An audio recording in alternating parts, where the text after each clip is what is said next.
নৃশংস এবং মর্মান্তিক একটি হত্যাকাণ্ড হয়েছিল।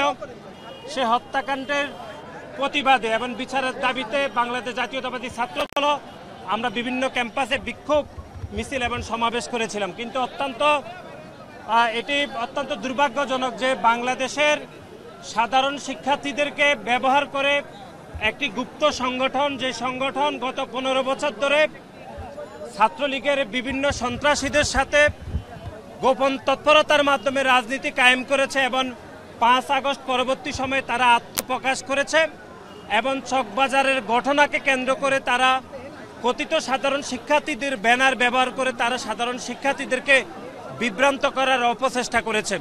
তারই প্রতিবাদে এবং বিভিন্ন ক্যাম্পাসে স্থিতিশীল অবস্থা যেন বজায় থাকে এবং বাংলাদেশের আইন শৃঙ্খলা পরিস্থিতি যেন উন্নত হয় সেটি নিশ্চিত করার জন্য আজকে বাংলাদেশ জাতীয়তাবাদী ছাত্রদল বিক্ষোভ মিছিল এবং সমাবেশ করবে। আমাদের এই বিক্ষোভ মিছিলটি নয়াপল্টন থেকে শুরু হবে, তারপরে হচ্ছে নয়াপল্টন, পুরানা পল্টন হয়ে প্রেস ক্লাব, শহীদ মিনার এবং টিএসসি হয়ে এটি শাহবাগে শেষ হবে।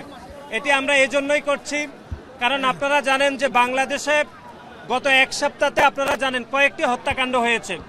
বিশেষ করে খুলনাতে যুবদলের একজন আমাদের সহযোদ্ধাকে খুন করা হয়েছে এবং তার মৃত্যু নিশ্চিত করতে তার রগ কেটে দেওয়া হয়েছিল। কিন্তু কথিত সাধারণ শিক্ষার্থীদের ব্যানার ব্যবহার করে যে গুপ্ত সংগঠন বিভ্রান্ত করছে তারা কিন্তু খুলনার বিষয়ে কোনো প্রতিবাদ করেনি। আমরা দেখেছি যে আপনারা দেখেছেন কুমিল্লাতে একই পরিবারের তিনজন সদস্যকে মব তৈরি করে হত্যা করেছে, তারা কিন্তু সেটিরও প্রতিবাদ করেনি। এবং আমরা চাঁদপুরেও একটি ঘটনা দেখেছি যে একজন মসজিদের ইমামকে তারা খুতবারত অবস্থাতে হত্যার অপচেষ্টা করেছে, তার বিষয়ে কিন্তু তারা কোনো প্রতিবাদ করেনি। কিন্তু শুধুমাত্র চকবাজারের ঘটনাকে রাজনৈতিক উদ্দেশ্য প্রণোদিতভাবে এবং রাজনৈতিক উদ্দেশ্য হাসিলের জন্য তারা ব্যবহার করে সাধারণ শিক্ষার্থীদের, কথিত সাধারণ শিক্ষার্থীদের ব্যানার ব্যবহার করে তারা সাধারণ শিক্ষার্থীদেরকে বিভ্রান্ত করছে। সেজন্য আজকে আমরা বাংলাদেশ জাতীয়তাবাদী ছাত্রদল সাধারণ শিক্ষার্থীদেরকে ঐক্যবদ্ধ করে আজকে এই বিক্ষোভ সমাবেশ এবং বিক্ষোভ মিছিল অনুষ্ঠিত হবে।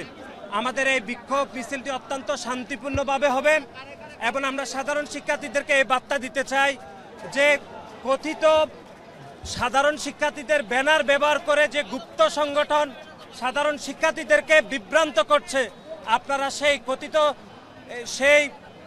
কথিত ব্যানার ব্যবহার করে সেই গুপ্ত সংগঠনের ব্যানারে আপনারা কোনোভাবে যাবেন না, আপনারা বিভ্রান্ত হবেন না।